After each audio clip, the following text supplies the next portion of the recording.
Please welcome the United States Senator from South Carolina, the Honorable Lindsey Graham.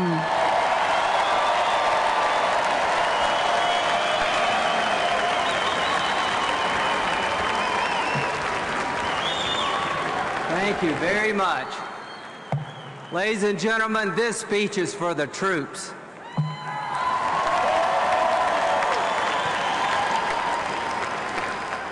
By every measure, the surge of troops into Iraq has worked. It has worked. Sectarian violence and coalition casualties are at record lows. 15 of the 18 political benchmarks have been met by the Iraqi government. The Iraqis have a larger, more capable army. Oil production is dramatically increasing. This week, Anbar province, once an al-Qaeda stronghold, was turned over to the Iraqis. American combat brigades who made up the surge have returned home in victory.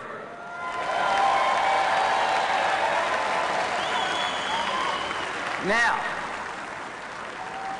we know the surge has worked. Our men and women in uniform know it has worked. And I promise you, above all others, Al-Qaeda knows it has worked.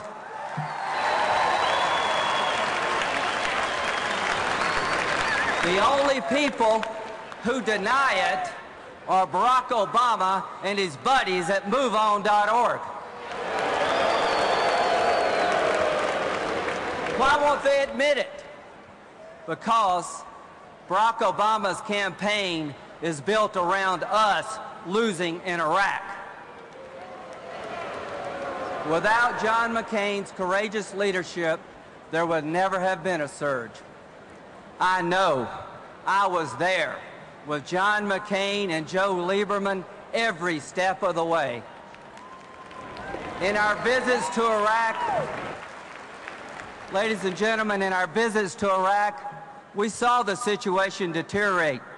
The troops we met, the sergeants, the captains, and the colonels had such respect and admiration for Senator McCain, they felt comfortable giving him something he knows a lot about: straight talk. They said, "Senator McCain, this ain't working." John heard their message and put their interest ahead of his own. He came back to Washington and told everyone, including Republicans, we must change course. For his honesty, some accused John of being disloyal.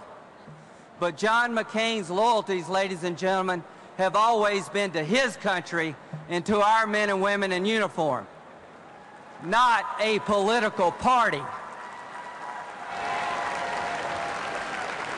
Calling for more troops to be sent to Iraq was one of the most unpopular things John McCain could have done. Some said it was political suicide. But you know what? It was the right thing to do.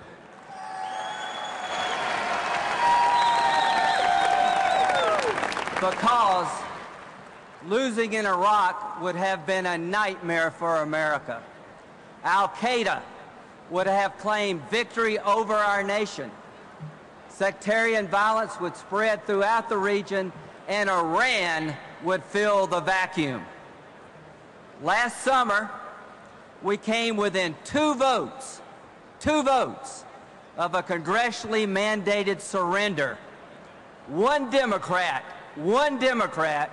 broke with his party to support the surge. Ladies and gentlemen, thank God for Joe Lieberman.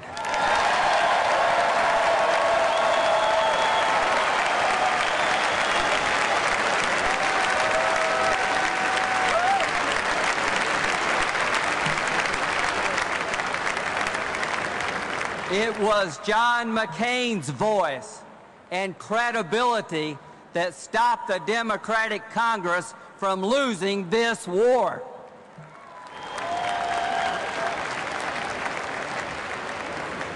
General Petraeus' plan will be a model for generations to come, and our troops will be heroes for the ages. Those who predicted failure, voted to cut off funding for our troops, and played politics with our national security will be footnotes in history. Let there be no doubt about it. We are on the road to victory.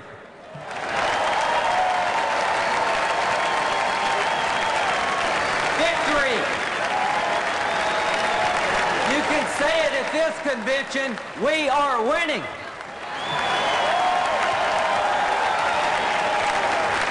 And you know what? America is safer because we're winning in Iraq. A Muslim nation in the heart of the Arab world that rejected Al-Qaeda. A nation where the rule of law replaces the rule of gun.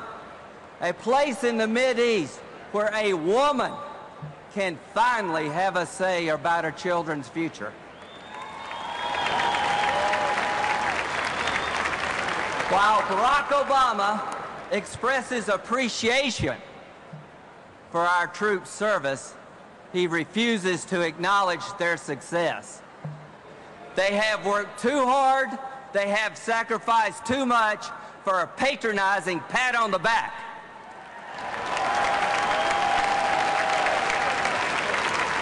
Barack Obama went 2.5 years between visits to Iraq and never once sat down with General Petraeus.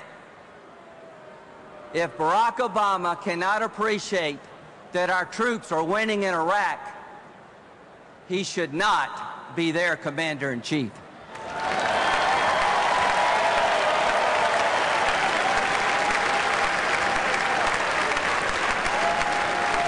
Don't get me wrong. I'm not saying Barack Obama doesn't care. I'm just saying he doesn't get it.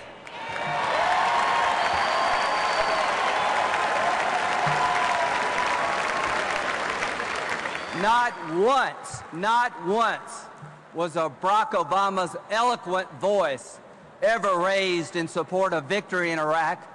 Not once was it used to rally our troops in battle. Instead, he inspired those who supported retreat and would have accepted our defeat. We should all be grateful, ladies and gentlemen, that a Barack Obama was unable to defeat the surge.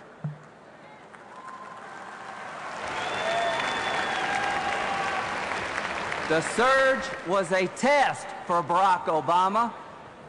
He failed miserably.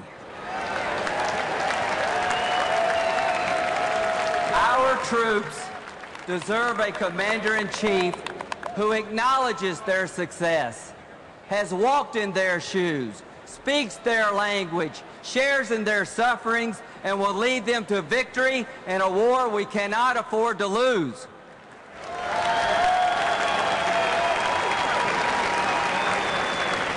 That person is my dear friend, John McCain.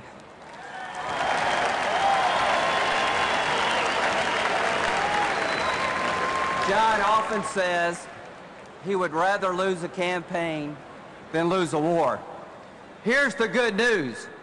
We're going to win this war, and John McCain will be our next president of the United States.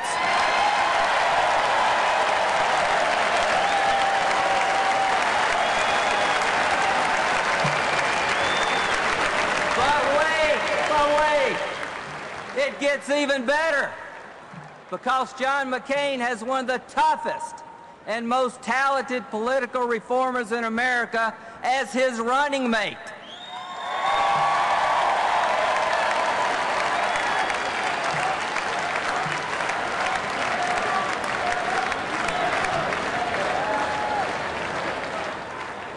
Let's watch, right behind me, and learn more about the phenomenal governor of Alaska, Sarah Palin. God bless America.